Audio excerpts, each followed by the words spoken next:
YouTube, how the fuck you doing? Hey guys, Nadeshot, and today I'm bringing you somewhat of a controversial gun in Modern Warfare 3 gameplay. This is the Striker with extended mags, and this is Search and Destroy. I never really used this gun. I mean, I've used it a couple times just fucking around when I was bored. But I was on live stream yesterday, and I was trying to derp on some kids. And it turns out I did pretty well. I ended up going 17-4, died a couple more times than I should have. But that's just the way it goes. I think if I wouldn't have died, I could have easily dropped 22 kills, but oh well, it's not really a big deal. I just wanted to use this gameplay to start a new series. It's going to be my Road to Pro Gaming. I'm going to let you guys know how I got into professional Call of Duty, how I got into professional gaming in general, and where I came from and where I started.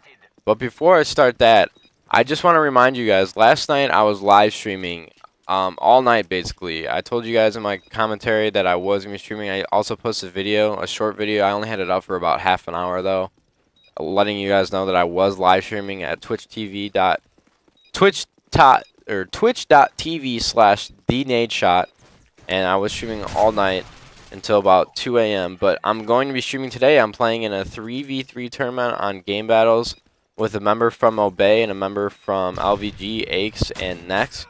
So we are going to be playing against some SND tryhards on Game Battles that we're really not in our comfort zone here, so it'll be interesting to see if we win. Come check it out. It's going to start at 6 Eastern, and that's 5 o'clock Central Standard Time. So if you want, come check that out. It'll be a good time, I promise. You'll see some great matches, and you'll get to see me playing live. But let's get into pro gaming. How I started off, I was in about 6th or 7th grade when my brother's friend, his friend was actually pretty rich. He had a huge house, this big ass mansion, and he had Xbox. And my brother would always come home gloating about this game called Halo 2. And I really didn't know anything about the game, and it always intrigued me because my brother, you know, talked about this game so goddamn much, and I knew nothing about it. I was still a young kid. Didn't really know anything about video games, except for like the classics on Nintendo, Super Nintendo, N64. And for some reason, I ended up at this kid's house. He has a cousin my age, and me and his cousin were pretty good friends, and I ended up going over there. And the first time I played Halo 2, I was so bad at it that I didn't like it. But then I played it more and more, and I started to love this damn game. Halo 2 was so much fun to me. I had the best time on that game. And of course, come summer, my birthday rolled around, and you know what I was asking my parents for? An Xbox and Halo 2. And it was kind of hard to get out of them because I had PlayStation at the time, and I don't think they realized how much I wanted an Xbox, and they thought, hey, if he has a PlayStation, why does he need an Xbox? You know, the typical parents. But I think they finally gave in. And it's a funny story how I got the Xbox as well, because I convinced my mom to let me order an Xbox off eBay, but when I got this Xbox off eBay, it didn't come in time for my birthday. So I was all pissed off because that was the delivery date. My birthday was actually the delivery date for the Xbox, and it never came. But my mom and my sister, being the awesome people that they are, surprised me, and I was actually an asshole about it because they went to the grocery store. And my sister was like, come help unload the groceries, and I gave her some attitude. I'm not going to lie. I was like, well, why do I got to do this? It's my birthday. I was being a little prissy little bitch. And I go out there because my mom yelled at me and opened up the trunk. There's a brand new Xbox in the trunk wrapped up with Halo 2, and I flipped the shit. You know, I was 13 years old. I was going nuts.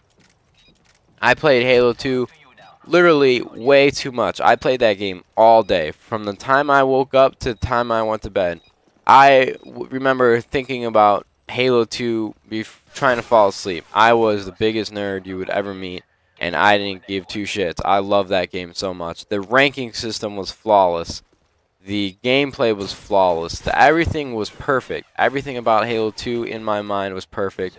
It's probably my favorite video game all time, and I played that game way too much. But how that ties in the story is because I had a really, really good friend on Halo 2, and we used to be very competitive. I'm not sure if you guys are familiar with KSI, but we were in KSI for a while, and we always would be the best 2v2 team that we could find. You know, we were playing, we would beat everyone, And our KSI leaders would always gloat about us to other KSI groups and shit like that. So I guess kind of like the reputation and the reputation was the biggest thing for me, and that really appealed to me in competitive gaming. And I've always been a very competitive person, but I never could express that because I was always a pretty small guy in grade school and in high school, and I could never really be like a good athlete. So that really wasn't an option. But Halo 2 was honestly the birth of my competitive drive and my competitive motivation. And I didn't realize, but I've been ranting on about this for the past like 5 minutes. I thought I'd be able to squeeze a lot more of my road to professional gaming into this episode, but it doesn't look like I'll be able to fit it all in. But just so you guys know, Halo 2 was the start of it. That's how I got to be the person I am today. In my next episode, I'll get more in depth towards the Call of Duty aspect, but I had to give you just guys the background of where I began. But thanks for watching, and YouTube, we'll see you fucking later.